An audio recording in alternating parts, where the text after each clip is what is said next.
All right, welcome to everyone. Welcome to the first Contact Front news broadcast. I am Martin. I'm sitting here with the author of Contact Front, Carl Durrington. Welcome, Carl. Nice to be here. We've talked about it for a few weeks now, so it's good to be here and doing it. Yeah, we have some interesting stuff to go through today. We have a lot of questions coming in from some of the players, and I think some of them are going to be interested to actually see our faces for once. Instead of just our comments. I don't know whether that's a good thing or not, but yeah, we'll go for it. Yeah. Just as a side note, before we really get going, guys, there might be a slight stutter. We're recording this via Discord right now, and there might be a slight video stutter at times, but the audio should come through fine, and should be able to hear both of us. So, well, let's get this underway, Carl. So what brought this idea about? Well, I think we were kind of talking and thinking about what could we do to let players know that Contact Front is still alive and kicking. We've obviously had an interesting time of late over the last few years with COVID, and I think it's been quite difficult, generally speaking, for a lot of people, but also I think for the gaming industry as a whole. So I know that particularly with getting games in. I know early on you and I were doing games over Discord and Facebook, and actually that was really good. It was certainly got me playing, which is at this point in time it's a bit like gold dust. It's just non-existent, unfortunately. But I do have a game tomorrow night, so I'm looking forward to that. Yeah. What kind of game are you playing tomorrow night? You just said it. What game are you playing tomorrow? Yeah, so it's a Contact Front game. Yeah, no. Some of the guys or one of the guys at the club said to me, he said, "Oh, it's anniversary of the Falklands. I think it's actually this weekend as the start of the war 40 years ago." So he said, "Well, why don't we have a game of Falklands?" So yeah, it's 10 mil. We're going to be play testing some of the new tweaks, which we'll go into a little bit later. I won't spoil the surprise now. But yeah, hopefully that should be good fun, and just be nice to get out and get down to the club again. So yeah, looking forward to that. But I think generally, I mean, COVID's obviously impacted us, and I think maybe we'll talk a little bit more later on about kind of the position of Contact Front of COVID, and what exciting new opportunities that kind of presenting to us. So yeah, absolutely. Well, we put up a post, or you put up a post some time ago, and said that we would like any questions from the players and stuff like that. We would like to answer them and give them a slight heads up what's going on. So we've had quite a few questions coming in actually from the players. So should we just roll it? Go from the top. Yeah, no, and we should probably say, really appreciate all the questions that have come in, because without the input of the community, it's just Martin and I putting posts up all the time, so it's quite nice to get the input and the feedback. So yeah, absolutely. Yeah, well, let's roll on, because this one came in from George pretty first, and I think it's on a lot of players' mind with any sort of game. But George asks, are upcoming supplements going to be printed in book form or on PDF? Because there's been a bit of fluctuation in the gaming community recently on both parts. Yeah, so I suppose to give a little bit of context to kind of where we've been so far with Contact Front, we initially released the core rules as a printed book. It was sort of our feeling that actually players really like printed books. They like the feel of it, they like to flick through it, and it's nice just to have it there on the table with you. We then, after the kind of release of that, realised that we had an issue with it being released in America, and that's where all the printed versions were. So actually people wanting to get their printed versions had to get it sent, and with the postage costs being what they have been recently, that obviously made it less attractive to some players. So obviously we appreciate that. When we brought out Contact Front Special Forces, we took that into consideration and made it a PDF only, partly to reduce the cost for players, both in postage, but also the actual product unit itself costs less. I think, funny enough, I saw a comment online from Pierce Brand earlier today, which said, whether it's a PDF or a printed book, the amount of work that goes into it production wise still has a cost, and it's actually the same whether it's printed or not. So we did do the PDF, and Martin and I and the guys have talked a lot about this recently. Moving forward, I think we're probably going to be looking at PDFs. One of the advantages for us is that we firstly don't have to invest quite the amounts of money that need to be invested to do print runs. Unfortunately, to get each unit costing as small as possible for us to get printed, we have to order in the thousands. So the more you order, the cheaper each unit is. But of course, then if we print that much and sell, they are just sitting on a shelf, and essentially it's wasted money. If you can't sell them, you get your money back on them, so it's kind of lost money. So we are very mindful of that. One of the others is actually we were looking at it from the point of view that if we do them as PDFs, it's easier to get it to people, it's easier to update, and also it's a good way of helping players to support local business. If you've got a PDF, you could take it to your local printers, get them to print it for you. You've then got a hard copy, and your local businesses are then being supported and obviously hopefully kept in business. So we're looking at it in many different ways. I think probably moving forward, PDFs probably where we're going to be going. It's not ideal world, but I think it's the sort of most practical answer. So yeah, and there was another thing you mentioned one of the times when you and I had a chat about it. There's also the thing with PDF is also it lifts a restriction on you as the author when you develop any sort of supplement. You don't have to reach a maximum or a certain number of pages, or reduce yourself to a certain number of pages or pictures and stuff like that to get within softback, hardback size. Definitely, I think one of the things that Joe and I talked about early on when we were developing the core rule book was that actually, if you go over a certain amount of pages, then it's going to cost more in terms of production, which meant that certainly some of the lists that we wanted to include got cut. We were limited with the amount of scenarios we could put in, and all sorts of different things like that.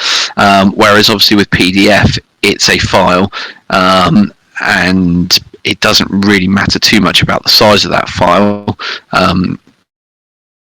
It's a sort of a one cost item, really. So from that point of view, PDFs, we are sort of less restricted, and we can be very much more kind of allow our creativeness to kind of just flow. And if we want more lists in there, yeah, absolutely. I mean, if we want 20 lists in there, we'll put 20 lists in there, and if we don't, we won't. So it does allow certainly more freedom, I think, than the printed book. Yeah. Cool. Well, that should cover that part, so jump into the next one, because that's actually from George as well. George also asked, what potential other supplements are we looking at? It's a pretty open question, isn't it, really? Talking. Yeah, I mean, what aren't we looking at? Yeah, exactly. Yeah. I mean, I will start with probably the easiest answer, which is what we're not looking at. I mean, in my mind, it was always about looking at modern conflict in a historical way. So even when we were writing it back in 2000, or when I was writing it back in 2018, I was looking at Afghanistan. I wasn't really looking at anything past 2016, so very much still looking at it as a historical event. Things that are obviously very recent. Okay. Sorry. So when I was looking, obviously at the core rules, we were looking at Afghanistan. I was writing in 2018, and in my mind, I wasn't looking at anything past 2016, so it was very much historical. So I don't think with Afghanistan we'll cover up to basically the US withdrawal, but I think we'll keep it at 2016 sort of, and keep it as a historical event. Moving forward, I don't think we're going to be doing anything that's really recent, and I don't think I need to mention what conflicts we're talking about, but I think that's just too sensitive at the moment. Yeah, bit too recent. give it 5-10 years, we may well have a very different. Yeah. Also, one thing that I always sort of wanted to stay away from was the what ifs. So I know lots of people are really keen on Cold War Gone Hot, and that's great if they are. It's just not my sort of thing. I like the historical side of things. I find it a little bit easier to work with. I'm not having to kind of go, well, what if this happened and what if that happened? So, and there are some other games out there for that. Although saying that, one supplement that has my mind and I have begun to write is a sci-fi sci-fi supplement. So very, very, very loosely based on one of my favourite sci-fi films, TV series, Stargate. So I have written a supplement for that. I think I've got most of the forces ready for some playtesting. So at some point, get myself a bit more organised, Martin and I might have to do another online watch-along game and do some playtesting. Yeah, they're always good fun. I might go to the baddies again then. You can play the goodies if you want, but you won't have the cool ray guns. What about IDs? Can I get IDs? No. Maybe. But in terms of historical supplements, I was talking to Martin just before we came on air about this. It's a difficult one because I do have a long list of supplements that I want to do, and not the actual content of what I want to do, but the order in which I want to do it. And I had very bold aspirations of doing 2 supplements a year and maybe stretching to 3. And what I've learned very quickly is life gets in the way. So that's really hard to keep up to, and particularly when you've got to get the play testing done as well as the writing, and then you're looking at the pictures and the production. So things are taking a lot more time than I expected. Moving forward, we've got the Falklands supplement, which is currently in play testing. We hope to have that out by the end of the year. Mm-hmm. Aim so that we're at least in the year of the 40th anniversary, even if we're not on the date. Right on the date. So Falklands is probably the next supplement to come out.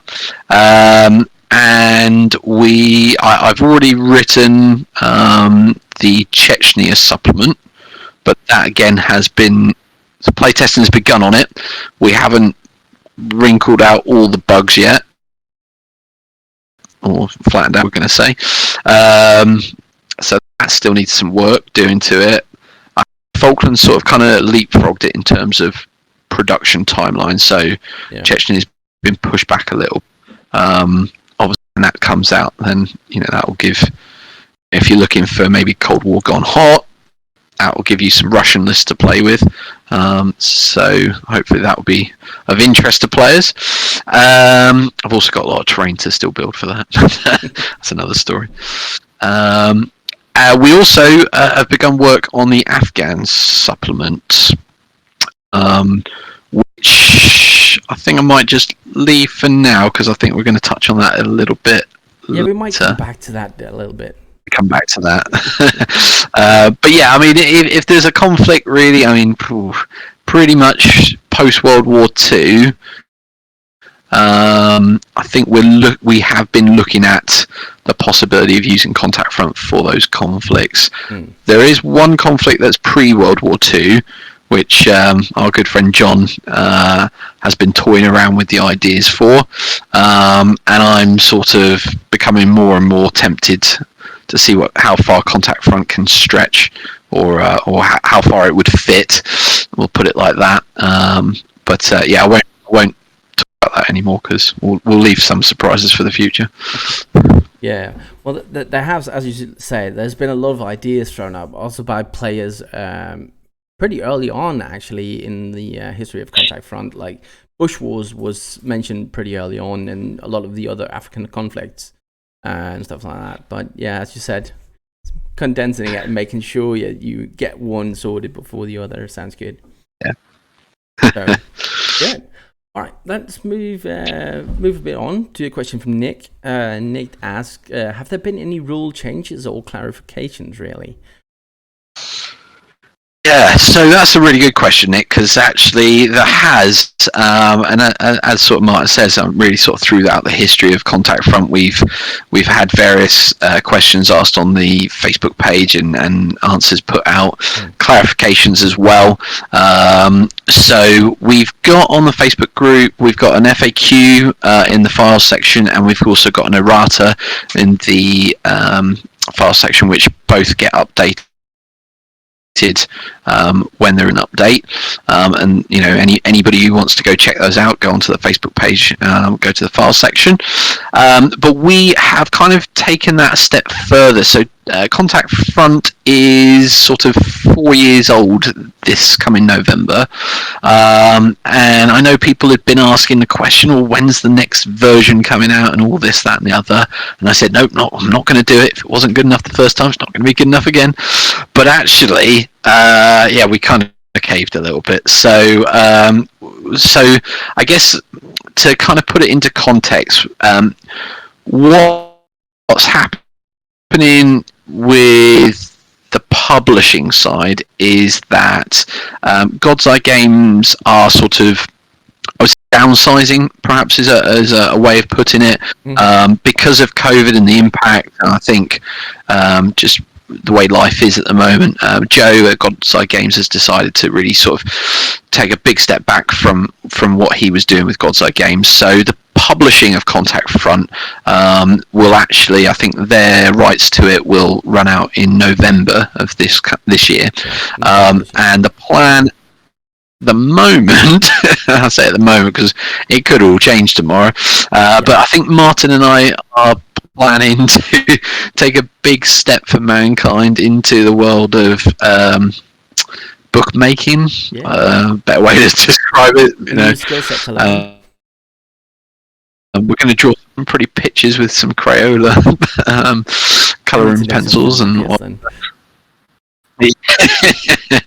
I'll get the crayons out, and so we're going to have a go at producing Contact Front, and we thought, well, if we're going to do that, is it worth actually having a look at doing a version 2 of the core rules? So this won't be a complete rewrite by any stretch of the imagination. What it is it's an amalgamation of the rules as they are, with all that we've learned through the FAQ and the errata. We're also in what we've also learned and written through the supplements, and where there's discrepancies between the supplements and the core rules, we're trying to iron all those out, and hopefully taken on board all the points as well that people made about the core rules, about sort of some of the speech in being sort of misleading. So we're going to try to tidy it up so it's a bit more user friendly. The hope is we'll have an index, which a lot of people are calling for. So it's a bit of a, dare I say, tarting up exercise, along with just trying to iron the creases out so it's a smoother rule set, I think. But as part of version 2, the plan is to essentially take we had in the core rules, which was a snapshot or a sort of the first half of the Afghan supplement, and we're going to finish it off and put the second half of it in, which covers the later war period, put it all together so that you'll get the rule book and the Afghanistan supplement all together in the core rules. So that's the plan. It's a bit like with Battle Group when it was first written, there was the core rules and Battle Group Kursk all in one book. So what we're hoping to do is something similar. So if you want the Afghan supplement and you want version 2, well, all you need is the one book, and you'll have both of those. So that will be the new edition of the core rules plus the Afghan supplement, and hopefully Falklands all out this year. Yeah, hopefully. There's a bit of work to be done there. How many months have we got left? Never enough. Yeah, it's definitely a task. I mean, I probably should say that if anybody out there has any expertise or any knowledge or any hints or tips about PDFs, doing any of that stuff, any sort of design layout skills, do please give us a shout, because we'd appreciate all the help we can get. Yeah, absolutely. It might be worth mentioning that once the agreement with Gortai Games run out, we'll be also handed over anything. Joe did the initial editing through Affinity and stuff like that. So the templates and everything else will be completely in your hands then. So we have those to work off. We're not starting completely from scratch. But it is a new skill set for both you and me. Definitely. And I should also say as well that Joe will be selling off any old stock. So if you are in the US and you want a hard copy of one of the rules, he will have those for sale still. I'm not sure how the PDF situation's working, but with him on that, and we can always let you guys know closer to the time. But certainly the Special Forces supplement will be coming back over to us as well. So get it all. Yeah.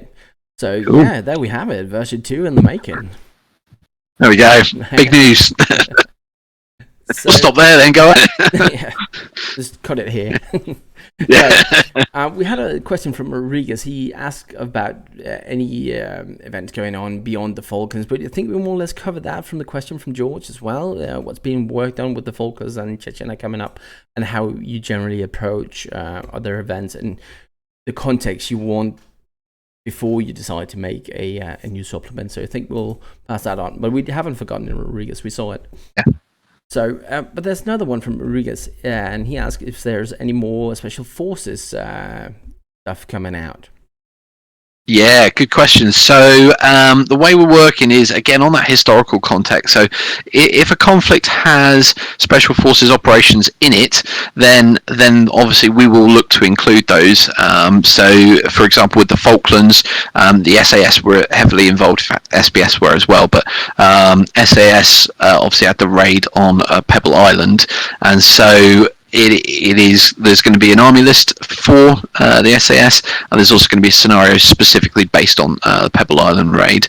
In fact, actually a couple of scenarios in there.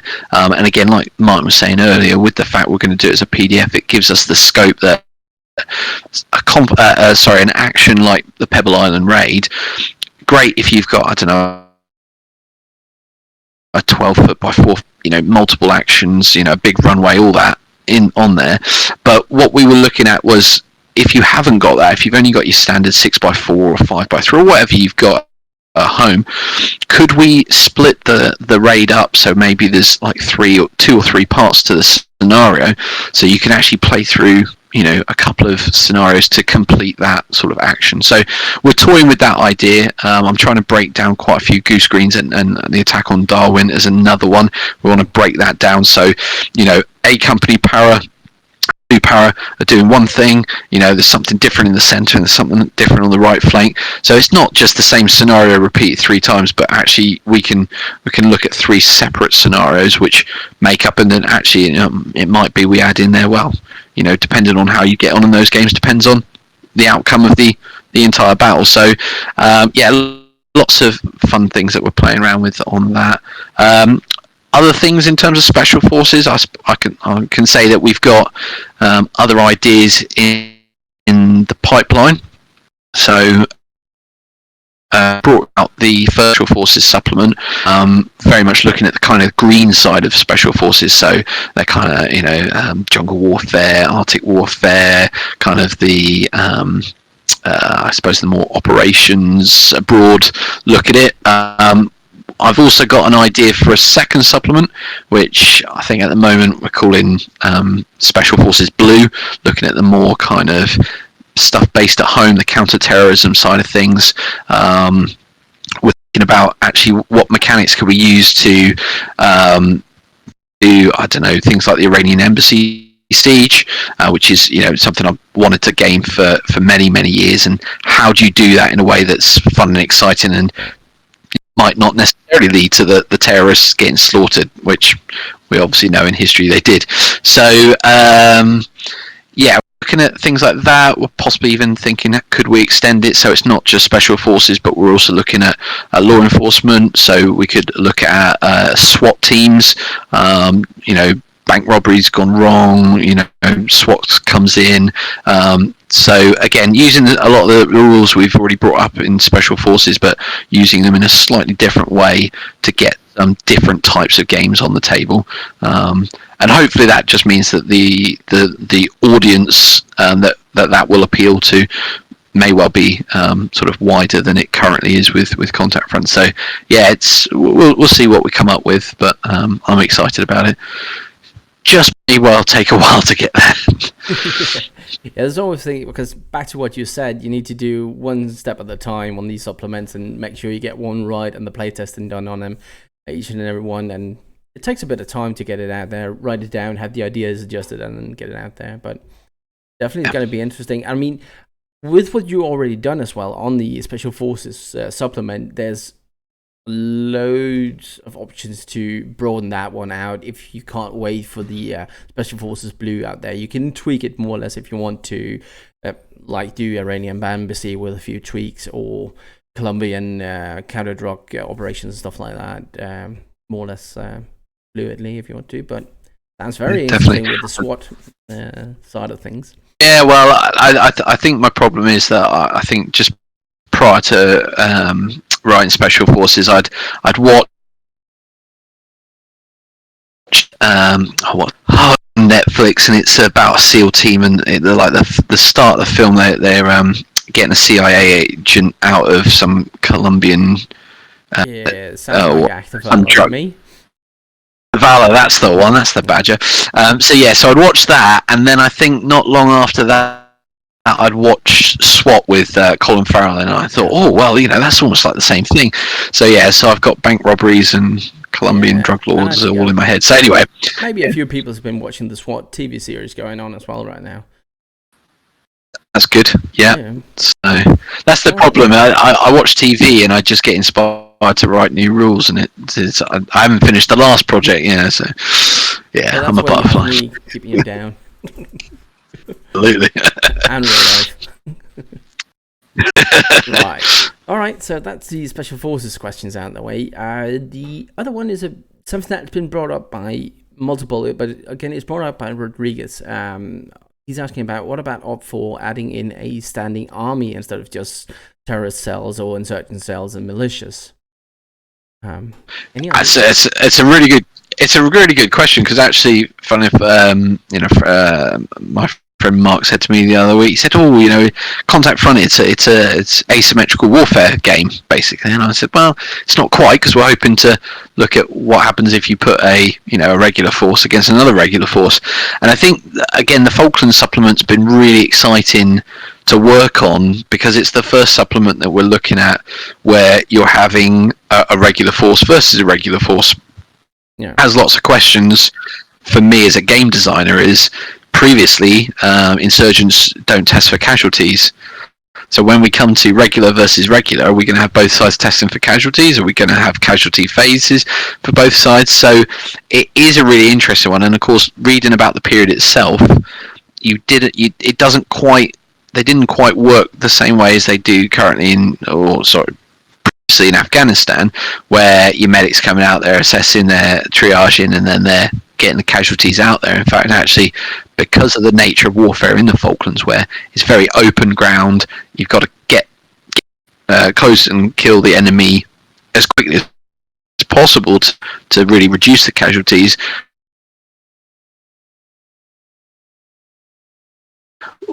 Here's your first aid kit. You get hit, you have to triage and sort yourself out and just keep yourself alive until we've pushed on enough that actually then we can send the first aid teams up and start dealing with the casualties. So I think with the Falklands supplement there will be a different system regarding casualties. I suppose we should also say that with the Falklands supplement, we've tried something new, which is to take the game to the company level.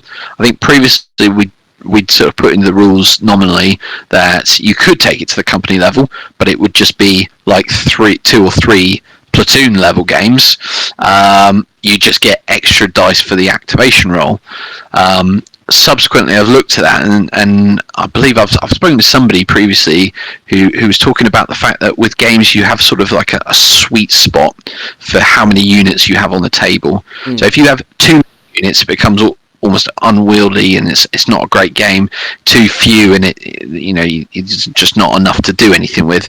So there's this sort of sweet spot. So I got thinking about it, and rather than having lots of fire teams or lots of sections on the table company level, what if we reduced it so that each platoon was maybe made up of 3 or 4 units? So you had your squads and you had a command team, you might have a support team as well, so it's much smaller.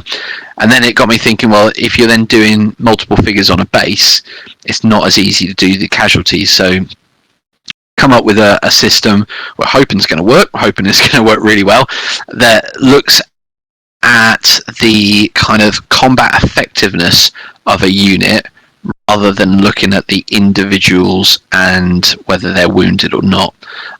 So hopefully the game should flow a bit better. There shouldn't be quite as much emphasis on the casualty phase. And I think it all comes down to the perspective the player's playing at. So previously with Contact Front, it's a platoon level game. You as the player are taking on the platoon commander role. And so actually you are more worried about Joe Bloggs over there who's been shot. That's more of a concern, whereas at the company commander level, I think not so much as concerned about the individuals, although you are concerned obviously because you're a human being, but you've got a bigger objective to meet, and you need that platoon to push on even though it's taking casualties. And so I think the emphasis is slightly different. We've tried to reflect that. So again, it's something we're going to be playtesting, and hopefully it's going to work, and hopefully it'll be another element of Contact Front that people can enjoy and play. Yeah, absolutely. But yeah, another thing you also mentioned, and specifically asked this question before, like, what about having 2 standing armies? Like you said it earlier on as well. You don't really want to go into the what ifs and Cold War gone hard, where you might imagine like the NATO alliance versus Russians, or Bundeswehr versus something. That also limits kind of the option for it, because there's not that many conflict in recent history post World War where you have 2 standing armies opposing each other. You might have Iran and stuff like that, but it's not in the works as far as I know.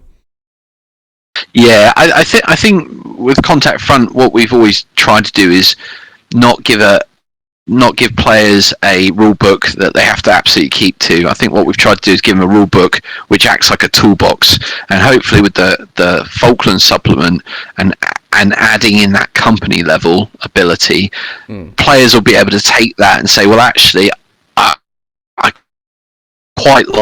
want to do Gone Hot. 2 standing armies, and I want to do it at a company level rather than a platoon level. Right, let's take the mechanics for company level. We've got an idea what 1 standing army looks like, so we'll just mirror that with a few tweaks, and actually we're then good to go. And I hope we'll be able to go, yeah, actually that's a way of using the game to achieve what I want to achieve, even though the supplement's not there for it. Yeah. Hopefully, cool. Fingers crossed. Yeah. All right. Well, let's move on to something, because it kind of leads into the next question, like regular forces on regular forces. Because the question came in from Patrick: is Vietnam still being worked on, or is it still an idea you want to proceed? No, Vietnam is definitely still on the cards. It has taken a bit of a backseat, but that's more just generally with life.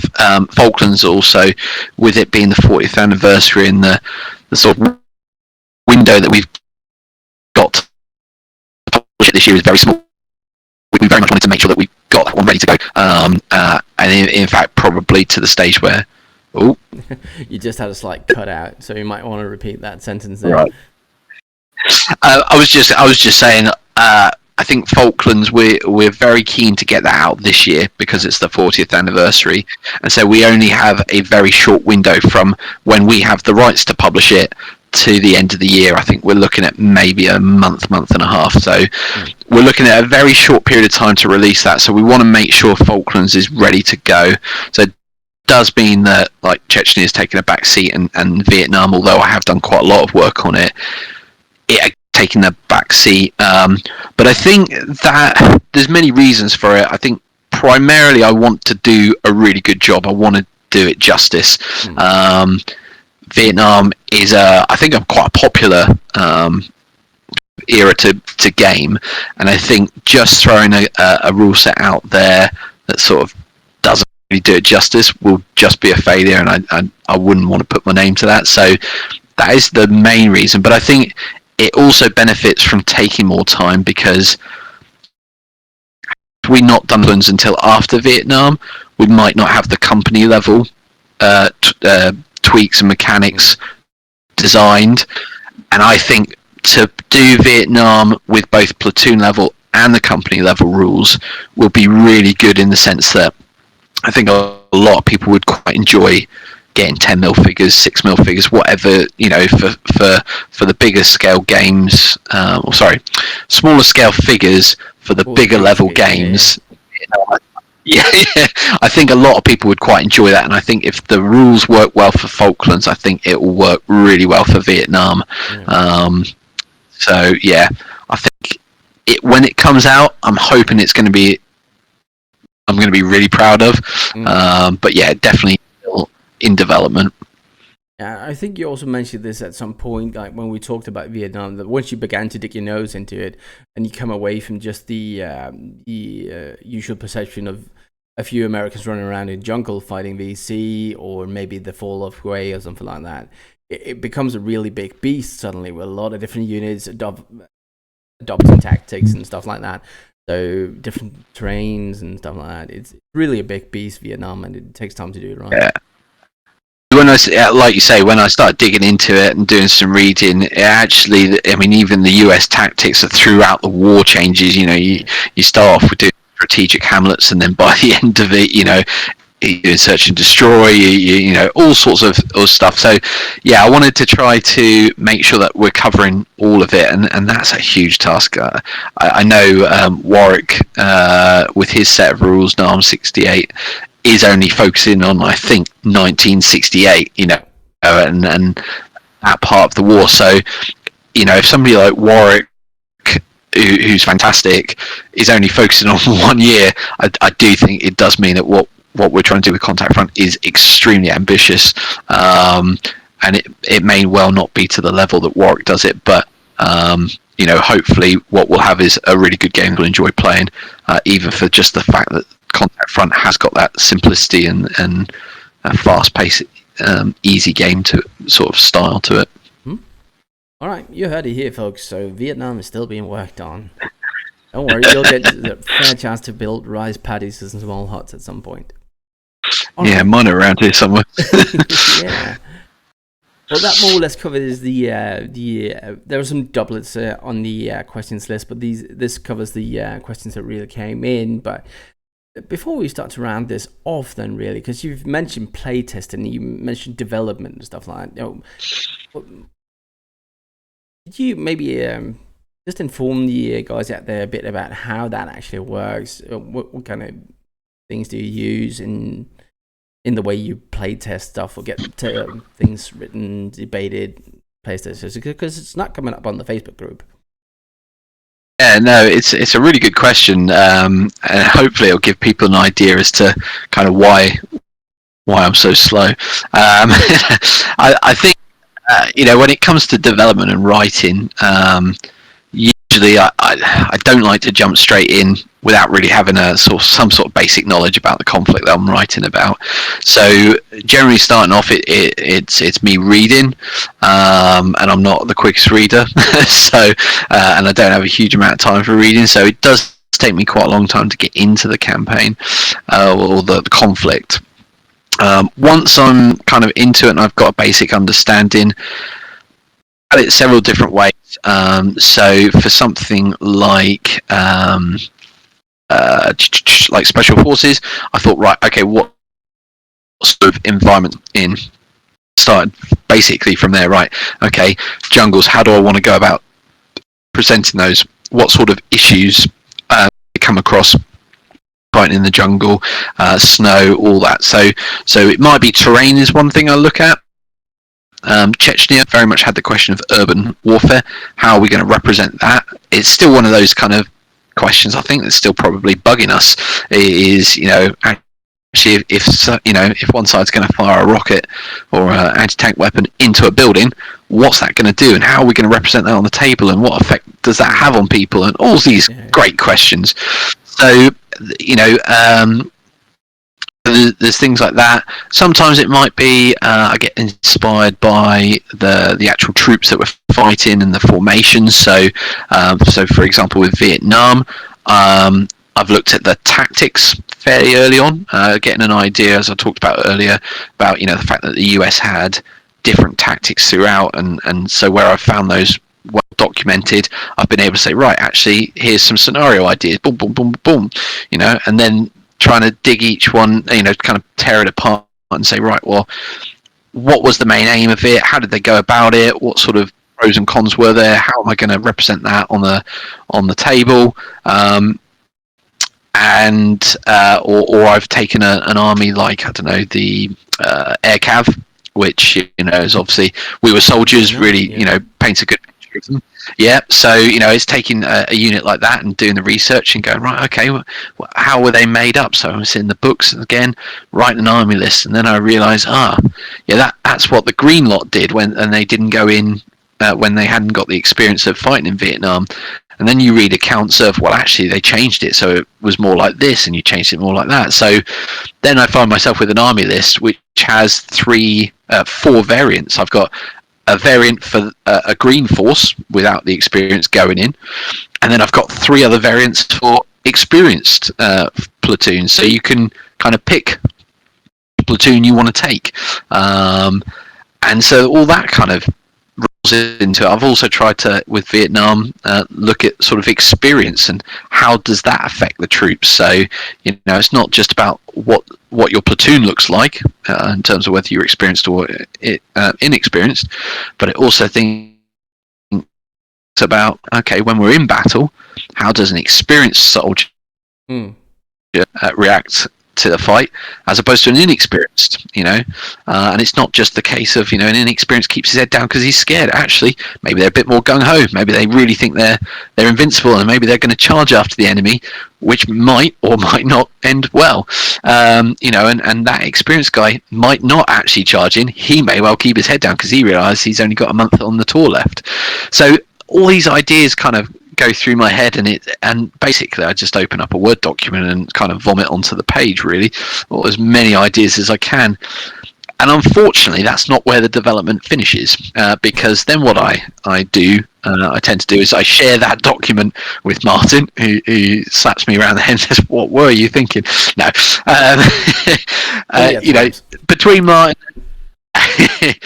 Martin and the other playtesters, usually they're very kind to me, really. They do often, go, "Oh, that's really good. That's really good." Make me feel all good about what I'm doing, and then let me down easy later on by saying, "Oh, but have you thought about this, or what about that?" And that's the real sort of organic development that then goes on, is sort of reading through the rules and saying, "Have you considered this? Have you considered that? What were you thinking when you said this?"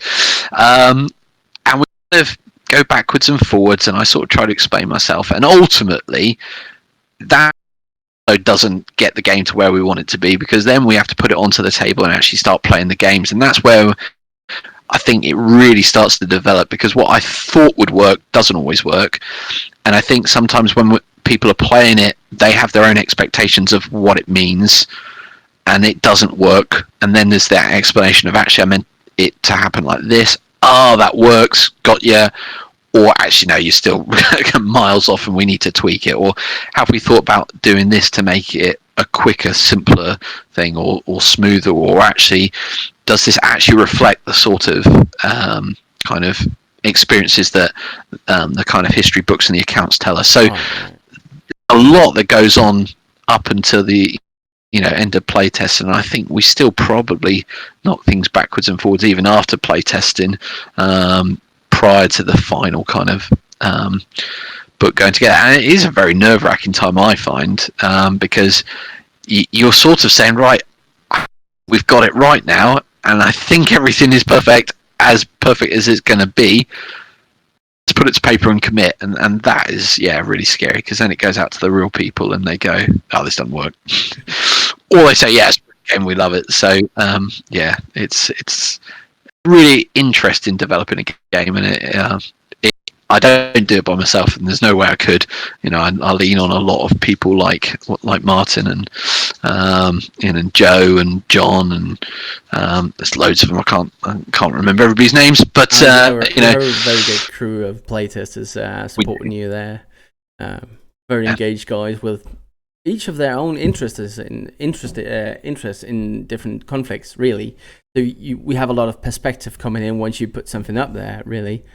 And I think one of the other strengths is that we've got guys who have a lot of knowledge on certain conflicts, and then we've got people who have no idea about those conflicts, and so they're the ones that say, did that really happen like that, or does that really work like that? And actually they can go, well, yeah, it did, or no, actually you got a good point, it didn't. And I think sometimes looking back at history, we put our own perceptions onto these conflicts, thinking that sometimes they happen like they did, and actually, didn't. We've been influenced by just our own brains, that we think that this would happen, but actually that's not the truth, or that's not what some people account. And that's the other thing, is in war, thousands of people taking part, and everyone has their own perspective about what happened, and they can be completely different perspectives, but both valid in their own way. So it's a minefield in itself. But yeah, we hopefully because we've got such a great group, we are producing a game that is tight and people are enjoying it. And that's the main thing, really, that people enjoy it. All right, a little look under the hood there on how Contact Front and the supplements being made.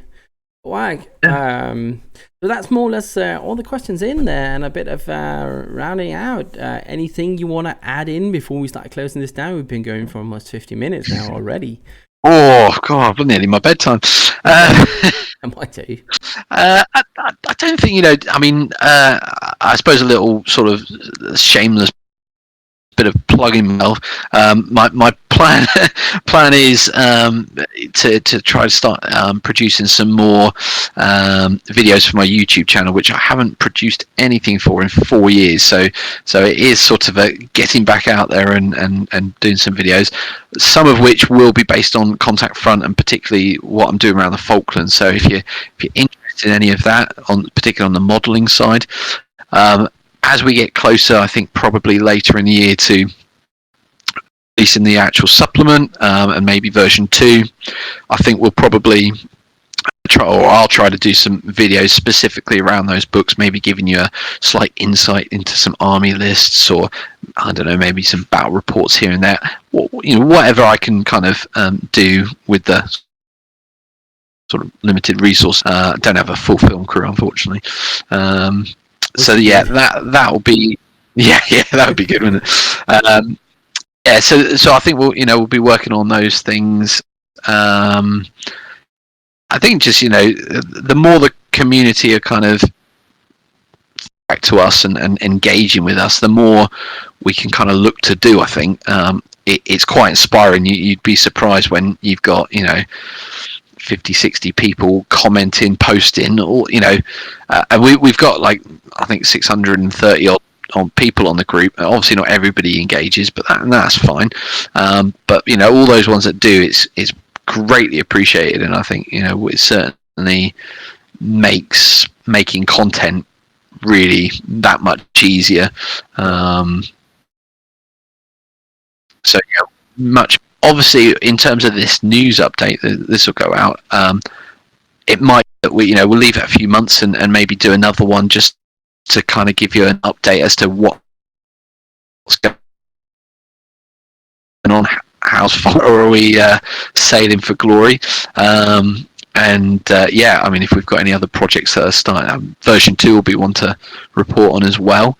And if you guys do have comments and stuff, do please, put posts up on the Facebook group, comment on the video, all of that stuff, because it gives us something to make content with, if that makes sense. Otherwise, it's just Martin and I trying to think of what to say, and we've already said it between us, so we don't need to say it anymore. But obviously, you guys don't know. No. Yeah. All right. Well, so yeah, but yeah. Well, let's more or less say thank you for all the questions then that came in, and remind the guys, if you see this anywhere if you see it anywhere outside the Facebook group, do come into the Contact Front Facebook group and join us there for more Contact Front related stuff, and you'll find the FAQ and or not the FAQ, but the FAQ there as well, and you'll have me, you'll have Carl, and a lot of the other playtesters in there as well to give any pointers if you just start out with the game and anything else. And well, good having you, Carl. All right. Love to be here. Yeah, thank you so much for hosting. Yeah. My pleasure. All right, everyone. We'll see you next time for some more news broadcasts with Contact Front. Stay safe.